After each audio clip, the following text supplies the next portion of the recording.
नमस्कार दोस्तों। आज हम इस प्लेटफॉर्म पर एक नई शुरुआत करने जा रहे हैं to help out to reach out all the FMG aspirants ताकि उनके स्टडी मटेरियल का एग्ज़ाम के टाइम मैक्सिमम आउटपुट कैसे ला सकते हैं। तो जैसे कि मालूम है कि आज से लेकर अब 30 दिन बाकी हैं अब एग्ज़ाम को। तो सबसे पहले चीज़ हम क्या करने वाले हैं, सबसे पहले हम ये करेंगे कि हमें आइडेंटिफाई करने हैं कि कितने सब्जेक्ट्स हमने इफ़ेक्टिवली कंप्लीट किए हैं। क्योंकि कई बार ये होता है कि हम बड़े सब्जेक्ट्स के चक्कर में छोटे सब्जेक्ट्स को वो टाइम इम्पोर्टेंस नहीं दे पाते हैं।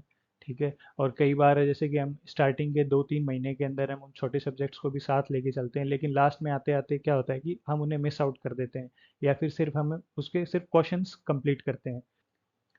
या फिर कुछ सब्जेक्ट ऐसे भी होते हैं जो कि मतलब कि बोरिंग होते हैं, उनकी थ्योरी बोरिंग होती है, तो हम क्या करते हैं कि उसकी थ्योरी को पीछे छोड़ के सिर्फ उसके क्वेश्चंस अटेम्प्ट करने लगते हैं। तो एक तो ये आइडेंटिफाई करना है। दूसरी चीज़ ये है कि अब हम डिस्कस करेंगे कि कैसे कंप्लीटेड सब्जेक्ट्स का एज हाई एज पॉसिबल हम स्कोर कर सकते हैं, और जो अनकम्प्लीटेड और अनटच्ड सब्जेक्ट हैं, ठीक है, जिनको हमने कभी किया नहीं या फिर थोड़ा बहुत किया है, जैसे ऊपर ऊपर से सिर्फ स्कैन टाइप किया है, ठीक है, उनमें से हम एग्ज़ाम के अंदर कितने सफिशिएंट मार्क्स स्कोर कर सकते हैं। अब हम डिस्कस करेंगे कि ये सब अप्लाई कैसे करना है। हमें सबसे पहले तो ईच सब्जेक्ट को उसके इम्पोर्टेंस के अकॉर्डिंग टाइम डिस्ट्रीब्यूट करेंगे, और साथ में ये भी बताएंगे कि कौन से सब्जेक्ट बड़ी आसानी से हम लाइक प्रैक्टिस करते हुए, लर्न करते हुए भूल जाते हैं। पहले हम बात करेंगे daily revision subjects like PSM and pharmacology. ये वो दो सब्जेक्ट भी हैं जो हम चाहे कितने भी क्वेश्चंस कर लें, चाहे कितनी भी रीडिंग कर लें, अगर हम इन्हें ऑलमोस्ट अप्रॉक्स अगर हर दिन अगर एक पेज या दो पेज नहीं पढ़ रहे हैं, तो ये बड़े ही वोलेटाइल होते हैं, हम आसानी से इन्हें भूलने लगते हैं। इनकी एक सबसे आसान सी ट्रिक है इनको लर्न करने की। तो लाइक बहुत सारे लोगों ने फॉलो भी किया है। Like PSM and pharmacology, PSM को इस तरीके से पढ़िए जैसे कि सुबह सुबह उठे और जैसे ही चाय या फिर नाश्ता आया, तो उसके साथ साथ पीएसएम को एक न्यूज़पेपर की तरह रीड करो। तो कब आपका नाश्ता खत्म होगा और कब आपकी पीएसएम के 5 या 6 या 10 पेज कंप्लीट हो जाएंगे, आपको पता भी नहीं चलेगा। क्योंकि बेसिकली पीएसएम में है क्या, लाइक जो है तो ये सोशल मेडिसिन ही ना, कि जो भी सोशली जो भी चल रहा है अपने सराउंडिंग में, नई नई डिजीज के बारे में, एपिडेमिक्स, एपिडेमियोलॉजी के बारे में, तो इस सब का एक कंक्लूसिव है। तो अगर आखिरी के 30 दिनों में अगर हम हर सुबह जैसे ही उठे, जो भी थोड़ा रूटीन काम किया, और जैसे ही नाश्ता लेके बैठे, नाश्ते के साथ साथ अगर हम पीएसएम पढ़ रहे हैं, like like as I said newspaper की तरह, तो कब जैसे ही एग्जाम आएगा, एग्जाम से पहले कब इस सब्जेक्ट के 2 या 3 रिवीजन हो जाएंगे बिना मेन स्ट्रीम डे के अंदर टाइम दिए हुए, कब इसके 2-3 रिवीजन हो जाएंगे हमें पता भी नहीं चलेगा। सेम ऐसे ही दूसरा सब्जेक्ट है फार्माकोलॉजी। फार्माकोलॉजी के लिए मैं सजेस्ट करूंगा कि जब भी आप सोने जाओ, तो एक टाइम होता है रात को कि जब आपको पता लगने लगता है कि भाई हाँ 15 से 20 मिनट या फिर आधे घंटे बाद में नींद आने वाली होती है। तो मेरे ख्याल से वो टाइम, हर रात का वो टाइम फार्माकोलॉजी के लिए फिक्स कर लो आखिरी के 30 दिन। तो जैसे ही पहले दिन से लेके आखिरी के जब भी आप 30 दिन तक पहुंचोगे, तो इन दो सब्जेक्ट्स के इजीली 3 से 4 रिवीजन हो जाएंगे, और ना ही आप भूलोगे। हाँ, हमें मालूम है कि ये बड़ा मुश्किल होता है, क्योंकि हर दिन उठना, पीएसएम से उठना और फार्मा को लेके सोना, तो ये मुश्किल होता है, लेकिन बिलीव मी अगर आप ये फॉलो करोगे तो मेरे ख्याल से काफ़ी हेल्पफुल होगा आपके लिए। फिर हम बात करते हैं बिग सब्जेक्ट्स की, like surgery, medicine, ओबीजी and pathology. तो इनके लिए अपन को क्या करना है कि जो पूरा दिन होता है, जैसे कि पीएसएम और फार्मा को तो अपन ने सुबह और रात को इनके लिए आधा आधा पौन पौन घंटा 45 डेज अपन ने फिक्स कर दिया। जो बचा हुआ जो दिन है, इसके अंदर हमें 3 बिग सेशंस निकालने हैं। हमेशा 3 बिग सेशंस होते हैं डे के। एक तो 8 से लेके 11:30 के बीच में, जब इंसान मतलब कि बिल्कुल फ्रेश होता है, नए दिन की शुरुआत होती है, तो हम उस टाइम एक बड़ा सब्जेक्ट ले सकते हैं, जैसे कि सर्जरी शुरुआत कर दी। ठीक है। फिर जो फिर जो टाइम मिलता है, जैसे ही सर्जरी खत्म की, उसके बाद में जो लंच तक का जो टाइम होता है, उसके बीच में क्या करना है कि कोई भी एक छोटा सब्जेक्ट उठा लो। जैसे कि अपन ने मीडियम सब्जेक्ट में कोई भी देखा है ना, कि जैसे ऑप्थेल्मोलॉजी उठा ली, तो सर्जरी करने के बाद बीच में एक ऑप्थेल्मोलॉजी के लिए क्या आधे से पौन घंटा उसको दे दिया। तो वो एक मतलब कि एक फिक्स रूटीन बन जाएगा कि उसको पढ़ते पढ़ते पढ़ते एक फ्लो में होते होते दो सब्जेक्ट कब हो जाएंगे पता भी नहीं चलेगा। तो पहला हमने दिन का पहला बड़ा सेशन एक बड़े सब्जेक्ट को दिया। दूसरा बड़ा सेशन जो होगा वो लंच के बाद से लेके शाम से पहले का होगा, लाइक दोपहर से शाम के बीच का होगा। उसमें भी हम एक बड़ा सब्जेक्ट ले सकते हैं, ठीक है। उस सेशन में बड़ा सब्जेक्ट इंक्लूड करने के बाद में फिर हम यूज लेंगे, फिर से एक मीडियम सब्जेक्ट उठा लेंगे। कब? जो शाम वाला जो बड़ा बड़ा सेशन होगा उससे लेके डिनर तक के बीच में एक मीडियम सब्जेक्ट उठा लेंगे, ठीक है।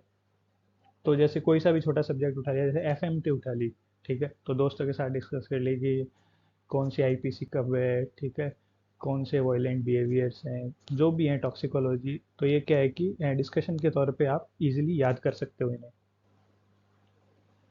फिर आता है एक नाइट का बड़ा सेशन, क्योंकि जैसे कि हमने देखा कि दिन के दो बड़े सेशन तो हो गए। जैसे कि एक तो हुआ सर्जरी में, एक तो अपन ने सर्जरी की, ठीक है। दूसरे के अंदर अपन ने पैथोलॉजी कर लिया, फिर मेडिसिन कर ली, जो कि दोपहर से शाम वाला था। तीसरा होता है नाइट का सेशन। नाइट के सेशन में आप कोई सा भी ले सकते हो, जैसे ओबीजी ले सकते हो, ठीक है। ओबीजी ले ली, 2 से ढाई घंटे पढ़ा, ठीक है। फिर क्या होगा, फिर अपने क्या सोने का टाइम हो जाएगा, ठीक है। सोने के टाइम में क्या करना है कि सोते वक्त जैसे कि अपन ने पहले ही डिसाइड करा है फार्मा को उठाओ, ठीक है। ये तो मतलब कि कंठस्थ कर लो कि सुबह उठने के बाद और रात को सोने से पहले PSM and pharma regular for the last 30 days of your preparation. हाँ, तो एक बार जब बड़े सब्जेक्ट, सारे बड़े सब्जेक्ट और कुछ मीडियम सब्जेक्ट्स अगर कंप्लीट हो जाते हैं, जैसे कि बड़े सब्जेक्ट तो सारे हो गए ही, ठीक है, इनके साथ अगर कुछ मीडियम सब्जेक्ट भी अगर कंप्लीट हो जाते हैं, तो फिर अपन क्या करेंगे, एक स्मॉलर सब्जेक्ट्स का रूटीन चलाएंगे। जैसे कि अगर हमने बड़े सब्जेक्ट का रिवीजन अगर 10 दिन लिए हैं शुरुआत के, तो हम स्मॉलर सब्जेक्ट्स के रिवीजन में 3 से 4 दिन लेंगे। इसके अकॉर्डिंग अपन टाइम शेड्यूल डिसाइड करेंगे। वही हर दिन को कम से कम 4 से 5 सेशंस में डिवाइड करेंगे। और जो बिग सेशंस हैं जो अपन ने डिवाइड किए थे पहले, उसके उसके अंदर अपन क्या करेंगे, जो स्मॉलर सब्जेक्ट हैं उसमें से भी अपन इंपॉर्टेंट इंपॉर्टेंट सब्जेक्ट उन बिग सेशंस में देंगे, ठीक है। और जो भी लंच का टाइम होगा, जो भी ब्रेकफास्ट का टाइम होगा उसमें तो अपन कर ही रहे हैं, जो भी शाम का टाइम होगा, ठीक है, डिनर का टाइम होगा, उसके दौरान हम क्या करेंगे, प्रीवियस ईयर क्वेश्चंस कर सकते हैं, इमेज बेस्ड क्वेश्चन कर सकते हैं। अब बात आती है सबसे कंफ्यूजिंग सब्जेक्ट की, जिसे एक मेरे ख्याल से बहुत सारे स्टूडेंट्स को ये लगता है, इवन मुझे भी लगता था कि सबसे जो मोस्ट कंफ्यूजिंग सब्जेक्ट है माइक्रोबायोलॉजी। कितने भी बैक्टीरिया, वायरस, पैरासाइट्स याद कर लो, अंत में आके क्या होता है, वो पूरी खिचड़ी बन जाती है, ठीक है। बड़ा ही मुश्किल होता है याद करना। हालांकि कुछ होते भी हैं जिन्हें अच्छी तरीके से याद भी रहता है, लेकिन मोस्टली को लाइक बहुत डिफिकल्टीज फेस करनी पड़ती है सब्जेक्ट को याद करने के लिए। तो एक इजी ट्रिक है माइक्रोबायोलॉजी के लिए याद करने के लिए, मेरे ख्याल से जो सबसे बेस्ट है वो ये है कि माइक्रोबायोलॉजी की, जैसे कुछ वायरस के कुछ टॉपिक्स पढ़ लिए, पैरासाइट के कुछ पढ़ लिए, वो तो चलो वो तो सभी बताते हैं, लेकिन मेरे ख्याल से जो सबसे अच्छी होगी, सबसे बेस्ट है इसका ये है कि माइक्रोबायोलॉजी के सारे स्नैपशॉट देख लीजिए, जितने भी इमेज बेस्ड क्वेश्चन है विद एक्सप्लेनेशन देखिए, ठीक है, उनकी एक्सप्लेनेशन अच्छे से सुनिए विद इमेजेस, और उसे अच्छे से लिख लीजिए। कोई दिक्कत नहीं है अगर आखिरी के 30 दिनों में अगर आप माइक्रोबायोलॉजी को टाइम नहीं दे पा रहे हैं तो मत दीजिए, क्योंकि वह ये ऐसा सब्जेक्ट है टाइम भी कंज्यूम कर लेगा और आखिरी में तुम्हें नंबर भी इतनी 5-6 देके जाएगा। तो इससे बढ़िया है ना कि इसके इमेज बेस्ड क्वेश्चन करके और प्रीवियस ईयर क्वेश्चन करके ही आप 5-6 नंबर ला सकते हैं, तो बेवजह पूरा सब्जेक्ट क्यों पढ़ना। अब हम पढ़ेंगे how to remember big subjects, बड़े सब्जेक्ट को कैसे याद करना है। सबसे पहली बात है कि हर टॉपिक के अंदर क्या होता है कि कुछ पिलर्स होते हैं। पिलर्स मीन मेन वर्ड्स, जिन मेन वर्ड्स पर पूरा टॉपिक टिका हुआ रहता है, और उस टॉपिक से और उन मेन वर्ड्स के आसपास से ही हमेशा क्वेश्चन बनते हैं। आज तक ऐसा नहीं हुआ कि उन मेन वर्ड्स के अलावा कभी एटलीस्ट एफएमजी में कभी क्वेश्चन बना दिए गए हों। और जब हमें मालूम है कि किसी पर्टिकुलर टॉपिक में वो सिर्फ 2-3 ही मेन वर्ड हैं, तो बस वो ही याद करना है ना, पूरा पैराग्राफ क्यों याद करना है, पूरा पैराग्राफ याद करके खुद को क्यों कंफ्यूज करना है, खुद का सिलेबस क्यों लेंदी बनाना है बेवजह।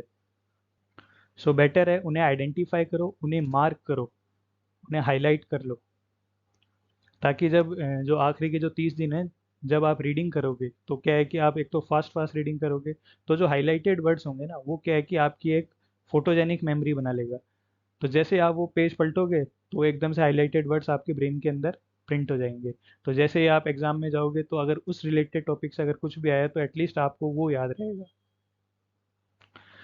लाइक एन एग्जांपल देख लो, जैसे कि मल्टीपल माइलोमा है।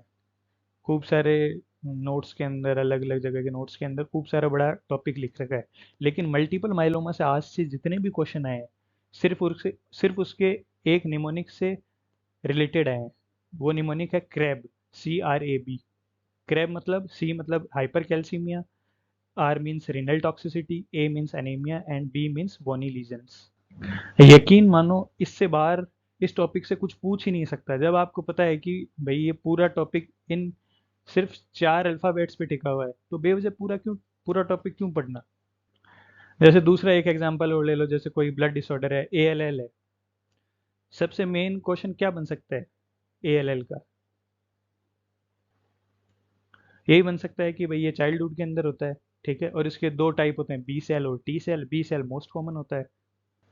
और फिर एग्जाम में क्या होता है कि जैसे कि 5 लाइनों का क्वेश्चन दे दिया, उसके अंदर लिख दिया कि 5 years old with having some blood disorders or blood cancers।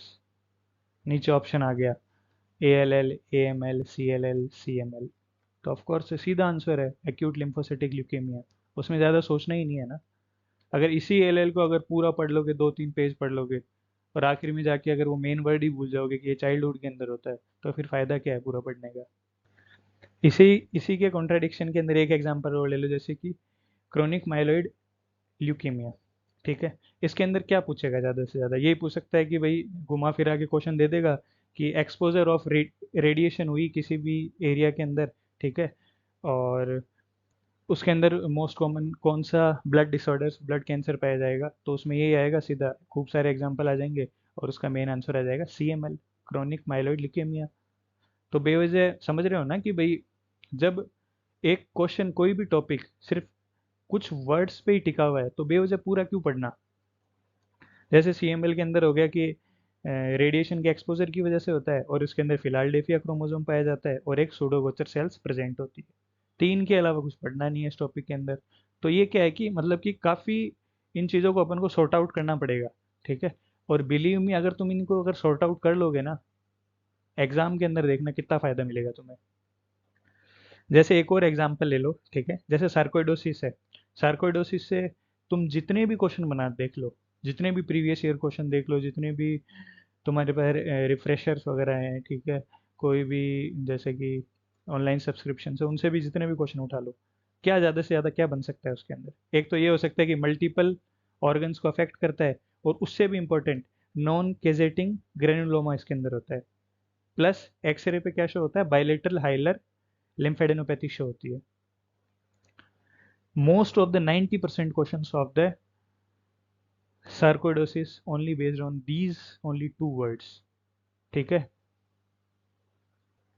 इनके अंदर आप बाद में जाके कुछ और भी ऐड कर सकते हो, जैसे हाइपरकैल्सीमिया कर दिया, शोमैन बॉडीज कर दिया, और एस्टेरॉयड बॉडीज कर दिया। तो जब सार्कोइडोसिस जैसा टॉपिक, इतना लंबा टॉपिक अगर 2 लाइनों में अगर ख़त्म हो रहा है, तो फिर आप समझ सकते हो ना कि क्यों अपना टाइम ज़ाया करना आखिरी के दिनों के अंदर पूरे सब्जेक्ट पढ़ के, सॉरी, ये पूरे टॉपिक पढ़ पढ़ के। इससे बढ़िया है ना कि जो इम्पोर्टेंट है उन पे हाईलाइट करो आराम से।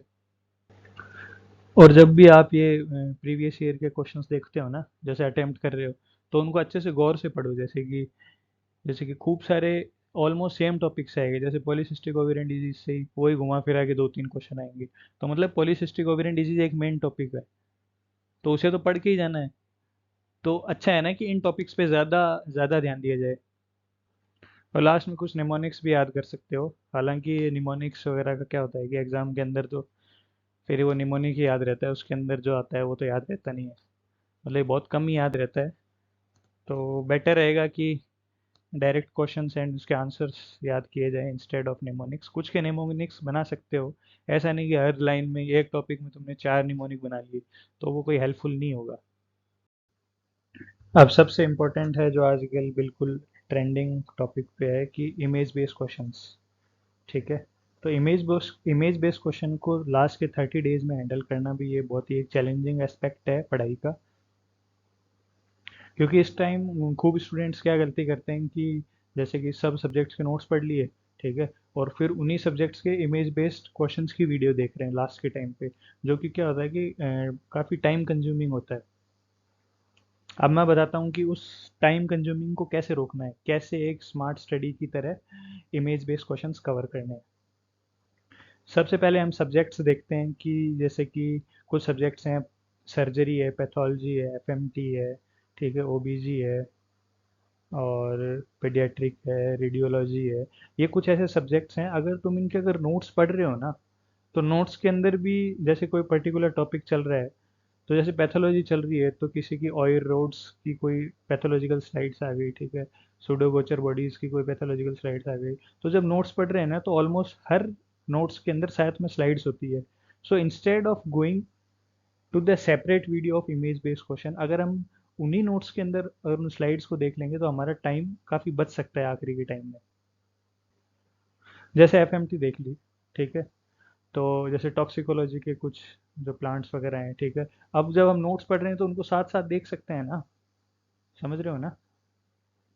जब नोट्स के साथ साथ पढ़ रहे हो, जब साथ साथ में इतना रिवीजन हो रहा है, तो अलग से देखने की ज़रूरत नहीं है, एटलीस्ट इन सब्जेक्ट्स की। पैथोलॉजी की, बिलीव मी, तुम अलग से वीडियो देखोगे ना तो कम से कम कितने, ऑलमोस्ट बता देंगे 400-500 इमेज बेस्ड क्वेश्चन आ जाएंगे, लेकिन इतने नहीं आते हैं। तुम्हारे जो इंपॉर्टेंट टॉपिक्स हैं, जो पिलर्स, जो अपन ने पहले जो मेन मेन वर्ड्स बताए थे हर टॉपिक के, तुम उन्हीं की इमेजेस देख लो, काफ़ी है वो, इनफ है वो तुम्हें अच्छा स्कोर करवाने के लिए। लेकिन इसके साथ ही मैं कुछ सब्जेक्ट्स की तुम्हें रिकमेंड करूंगा कि उनके तो इमेज बेस्ड क्वेश्चंस की वीडियो देखनी ही देखनी है। जैसे डर्मेटोलॉजी है, ठीक है, डर्मेटोलॉजी ऑलमोस्ट अगर तुम पेपर, पुराने पेपर्स देखोगे ना, उनके अगर इमेज बेस्ड क्वेश्चन भी देख जाओगे ना, उनकी इमेज बेस्ड क्वेश्चन का अगर तुम एक्सप्लेनेशन भी अगर अच्छे से सुन लोगे डर्मेटोलॉजी का, समझ रहे हो, एक्सप्लेनेशन मतलब कि मोलस्कम कंटेजियसम है, उसकी इमेज आ गई, ठीक है, उसने एक्सप्लेनेशन बता दी किसकी वजह से होता है, ठीक है, और किन किन रीजंस पे होता है, तो बस काम बन गया, उसी का थ्योरी में बना के पूछ लेते हैं। और जैसे दूसरा सब्जेक्ट माइक्रोबायोलॉजी, माइक्रोबायोलॉजी तो ये मान लो कि तुम थ्योरी अगर कम भी पढ़ लोगे ना, अगर उसकी इमेज बेस्ड क्वेश्चन की अगर कर लोगे, इमेज बेस्ड क्वेश्चन की अगर स्लाइड्स विद देयर एक्सप्लेनेशन भी अगर पढ़ लोगे, ऑलमोस्ट 1.5 घंटे की वीडियो भी मुश्किल से होगी, मुश्किल से नहीं होगी। अगर वो भी अगर अच्छे से पढ़ लोगे ना, तो मैं बोल रहा हूँ थ्योरी तो चाहे लास्ट के टाइम पे माइक्रोबायोलॉजी की पढ़ो ही मत, तुम तो image based question, previous year question और उनके एक्सप्लेनेशन पढ़ लो बस, कोई ज़रूरत नहीं है पूरा माइक्रोबायोलॉजी पढ़ने की। एक ऑर्थोपेडिक्स पे थोड़ा सा ध्यान देना पड़ेगा, क्योंकि स्प्लिंट्स वगैरह आजकल नए नए आने लग गए, जैसे कि नए नए जैसे ट्रीटमेंट ऑप्शंस आ रहे हैं ना, तो उसके अकॉर्डिंग आने लग गए। तो ऑर्थोपेडिक्स का तो बहुत छोटा सा ये इमेज बेस, वो भी कर लेना। एक है पीएसएम, पीएसएम के अंदर काफ़ी मतलब काफ़ी इनोवेशन हो रहा है इनकी इमेज बेस्ड क्वेश्चन के अंदर, क्योंकि बेसिकली है क्या, ये है तो सोशल मेडिसिन ही ना, जो आपके सराउंडिंग में हो रहा है, ठीक है, उन्हीं की कोई इमेज उठा लेंगे। तो बेटर है कि इसकी भी एक इमेज बेस्ड क्वेश्चन देखी जाए। मैं तुम्हें रिकमेंड नहीं करूंगा कि तुम सारे सब्जेक्ट्स के अलग अलग इमेज बेस्ड क्वेश्चंस की वीडियोस देखो, सिर्फ चार सब्जेक्ट्स की देखो, dermatology, microbiology, orthopaedics and PSM. अच्छा चलो गैस करो, जैसे कि सर्जरी तुमने पढ़ी, सर्जरी की ऑलमोस्ट रेडियोलॉजिकल जो भी सीटी वगैरह है, ठीक है, यूएसजीज वगैरह है, उनकी फोटो सर्जरी में दे रखी है, वही एग्जैक्टली रेडियोलॉजी में दे रखी है। तो बेवजह क्यों बर्डन बढ़ा रहे हो, उसी को कंक्लूसिव करके कर लो ना, फिर क्या दिक्कत है। अब हम पढ़ेंगे कि हमें क्या क्या डिफ़िकल्टीज फेस करनी पड़ती है जब हम एग्ज़ाम की प्रिपरेशन कर रहे होते हैं। कई बार बिल्कुल थक जाते हैं कि यार कब तक पढ़ेंगे, ठीक है, कई बार यूँ लगता है कि जितना पढ़ रहे हैं क्या पता वर्थ इट होगा कि नहीं होगा, ठीक है, एग्ज़ाम में आएगा कि नहीं आएगा, और आएगा तो कितने नंबर का आएगा, ठीक है। कई बार यूँ लगता है कि यार इतना सारा पढ़ लिया, ठीक है, 10 पेज आगे वाले पढ़ लिए, पीछे वाले भूल गए। कभी ऐसा लगता है कि यार 4 महीने से पढ़ रहे हैं, ठीक है, और अब एग्ज़ाम आने वाला है, ऐसे लग रहा है जैसे बिना मन के पढ़ रहे हो, ठीक है। कई बार ऐसे भी लगता है कि खूब सारे क्वेश्चन कर लिए, ठीक है, जब एग्ज़ाम से 5 महीने बाकी थे तब तक तो क्वेश्चन खूब सारे ठीक हो रहे थे, जैसे 60% क्वेश्चन ठीक हो रहे थे। लेकिन जैसे जैसे एग्ज़ाम नज़दीक आता है, तो उन ठीक होने वाले क्वेश्चंस में बदलाव आता है, जैसे कि सिर्फ 40% ठीक हो रहे हैं, कई बार 25 पे आ जाता है, ठीक है। कई बार यूँ लगता है कि यार छोड़ो रे यार, जो होगा जो देखा जाएगा, ठीक है। जब भी इतने सारे ख्यालात तुम्हारे दिमाग के अंदर हैं, जब आप प्रिपरेशन कर रहे हो, और मोस्टली ज़्यादातर क्या है कि लास्ट के 1 महीने के अंदर ही आते हैं, बस मेरी ये बातें ध्यान रख लेना तुम। ठीक है, अगर इन चीज़ों को अगर तुम याद रख लोगे, इवन मैं जो अब जो बोलने जा रहा हूँ, अब तुम इनका प्रिंट निकलवा के अपने वॉल के सामने लगा लो इन्हें। और जब भी तुम्हें यूँ लगे, जब भी तुम डाउन फील करो, बस उस प्रिंटेड पेपर को पढ़ लो। लाइक एन एग्जाम्पल, जैसे कि अपन कोई क्वेश्चन कर रहे हैं, ठीक है, क्वेश्चन ठीक पे ठीक हो रहे हैं, लेकिन एग्जाम आते आते क्वेश्चन गलत हो रहा है। ठीक है, कोई बात नहीं, होने दो गलत। ठीक है, अंदर क्या होता है, सबकॉन्शियस जो माइंड होता है ना, उसके अंदर अपनी खूब सारी मेमोरी होती है। ठीक है, बस वो एग्जाम के पहले का थोड़ा सा प्रेशर है जिसकी वजह से गलत हो रहे होता है।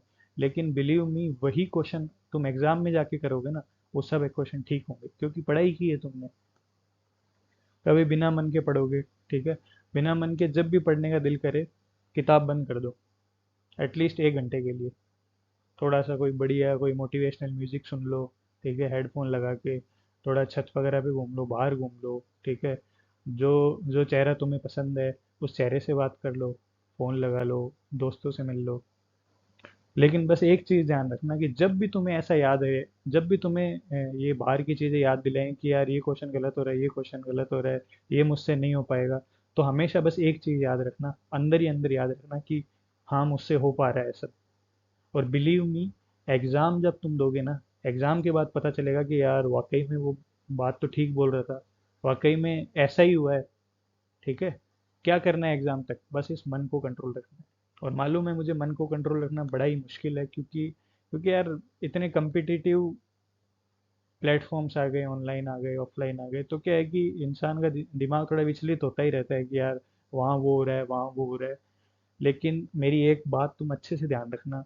ठीक है, अपने एक नोट से चिपके रहो, उन पर विश्वास करो, क्योंकि इतने टाइम से, इतने महीनों से, इतने सालों तक तुमने उन नोट्स में इन्वेस्ट किया है। ठीक है, उन नोट्स नोट्स में इन्वेस्ट किया है ना, तो उन पर भरोसा रखो। बिलीव मी, वो नोट्स बहुत ही फेथफुल होंगे, और वो ही तुम्हारा डायरेक्शन तय करेंगे। अब हम पढ़ेंगे कि एग्जाम से 10 दिन पहले क्या करना है। मेरे ख्याल से सबसे पहले, जैसे कि अब आज से लेके आज के बाद में 10 दिन बाद में एग्जाम है, तो सबसे पहले उठाइए बड़े सब्जेक्ट्स। ठीक है, मैं तो बोलता हूँ उन्हें 5 या 6 दिन में ख़त्म कर दो। ख़त्म कैसे करने हैं, जैसे बता रखा है ना, बिग सेशंस। जैसे कि दिन में 3 बड़े सेशन डिवाइड कर लो। पीएसएम फार्मा तो चल रही है सुबह और रात को। ठीक है, उनके उनके अलावा 3 बड़े सेशन दिन में डिसाइड कर लो, सर्जरी, पैथो, मेडिसिन, इनके लिए। ठीक है, और भी बड़े सब्जेक्ट्स के लिए। और मैं बड़े सब्जेक्ट को इनका इंक्लूजन इस वजह से कर रहा हूँ, क्योंकि बड़े सब्जेक्ट वो ऐसे सब्जेक्ट हैं कि अगर तुम एग्जाम से अगर 3 दिन पहले तक भी उन्हें खत्म कर दोगे ना, तो एग्जाम के दिन नहीं भूलोगे उन्हें, पक्का, गारंटी के साथ। और अगर तुम उन्हें छठे या सातवें दिन अगर कंप्लीट कर लोगे, तो इससे बेस्ट कुछ भी नहीं होगा तुम्हारे एग्जाम से पहले। लास्ट के 3 दिन के अंदर सारे छोटे सब्जेक्ट निपटा दो, सारे छोटे सब्जेक्ट, क्योंकि वो छोटे सब्जेक्ट ऐसे हैं उनके अंदर आपको रेगुलर रिवीजन की जरूरत ही पड़ेगी।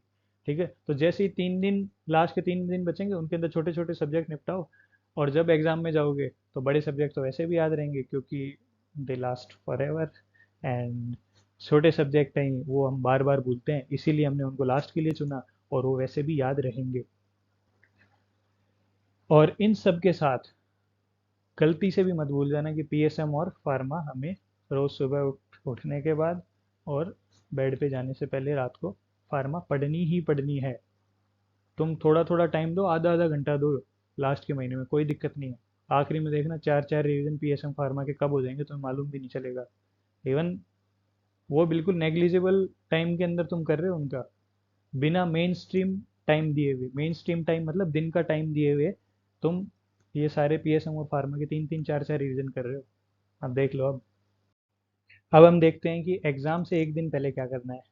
सबसे जो मेन बात है, जिस पर पूरा तुम्हारा एग्जाम डिपेंड होगा, वो ये होगी कि तुम्हारी नींद कैसी थी।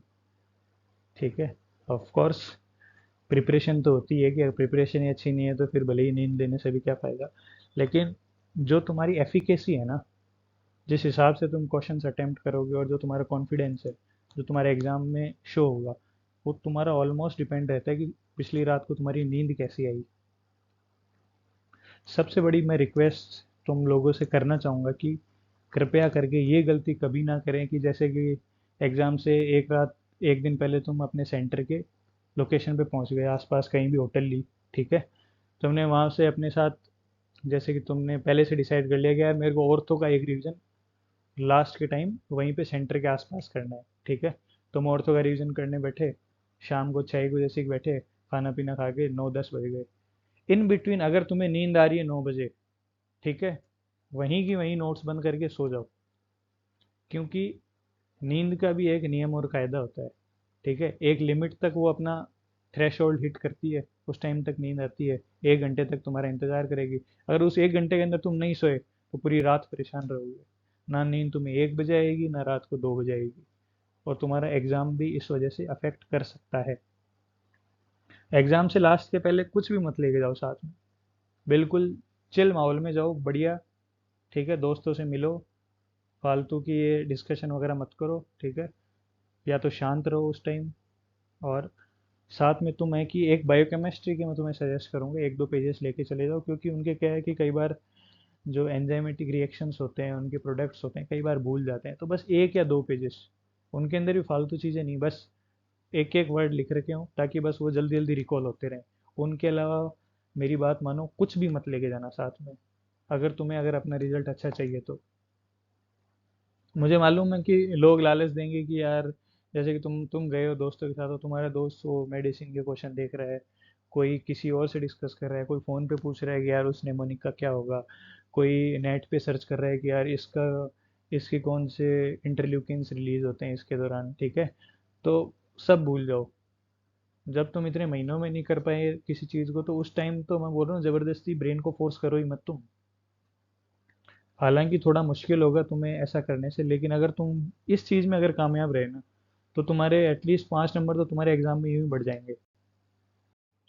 और अब लास्टली हम डिस्कस करेंगे कि कौन सी चीज़ों का खास तौर पर ध्यान रखना है ड्यूरिंग एग्जामिनेशन, क्योंकि प्रिपरेशन सब करते हैं, ठीक है, ठीक है, ऑलमोस्ट लोग प्रिपेयर होके जाते हैं पास होने के लिए, लेकिन अगर तुम इन खास चीज़ों का अगर ध्यान रखोगे, तो बिलीव मी, जिस लैंडमार्क पर तुम पिछली बार अटके थे या फिर अटकने की संभावना है, उस लैंडमार्क को तुम इस साल क्रॉस करके दिखाओगे।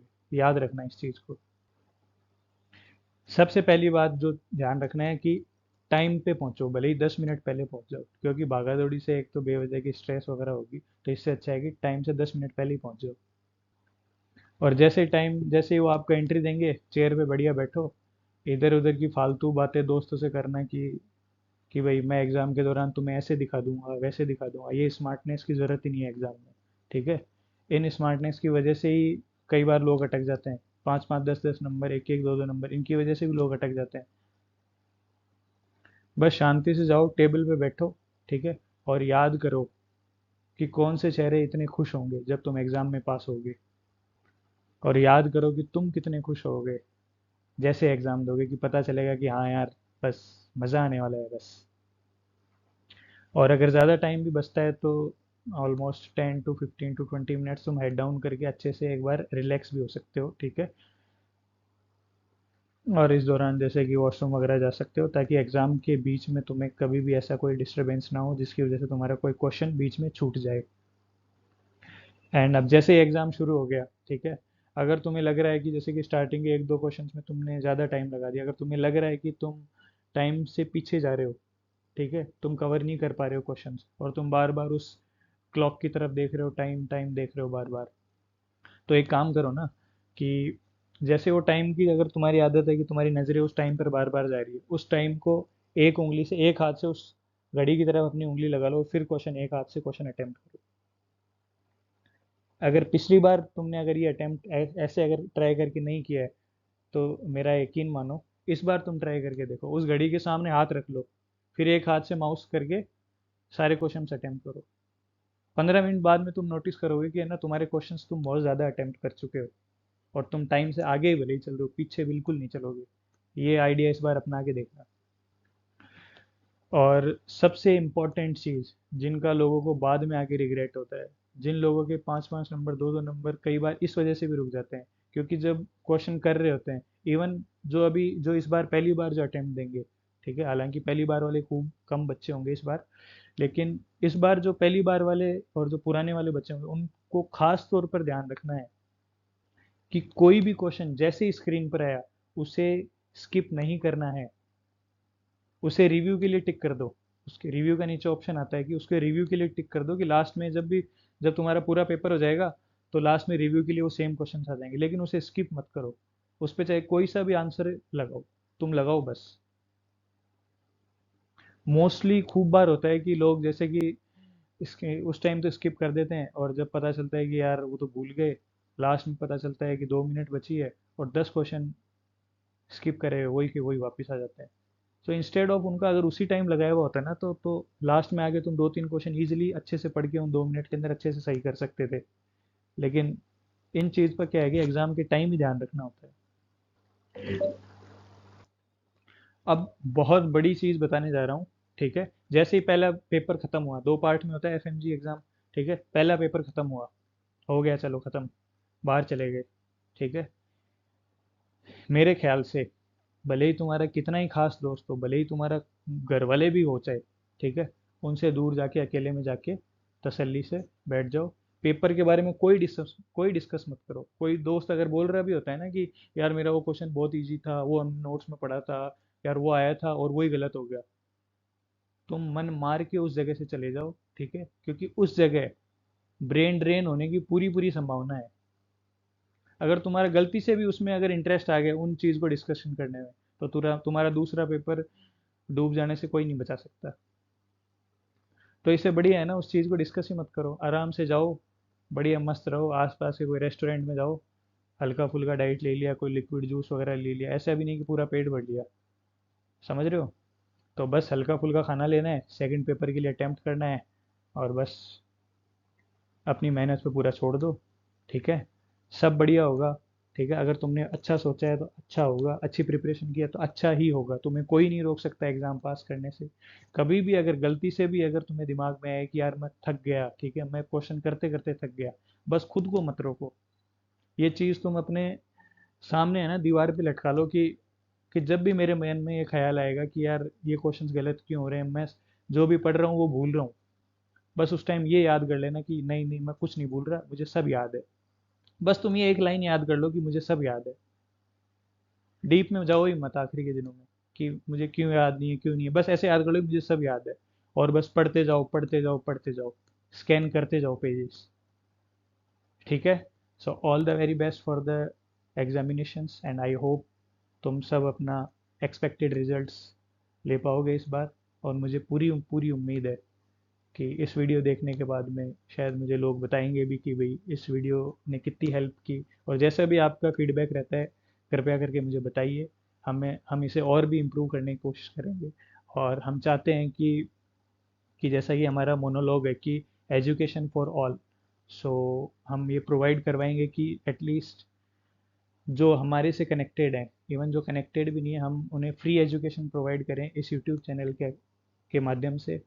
और आप सबका अगर सहयोग मिलता रहेगा तो जल्दी ये भी पूरा कर लेंगे।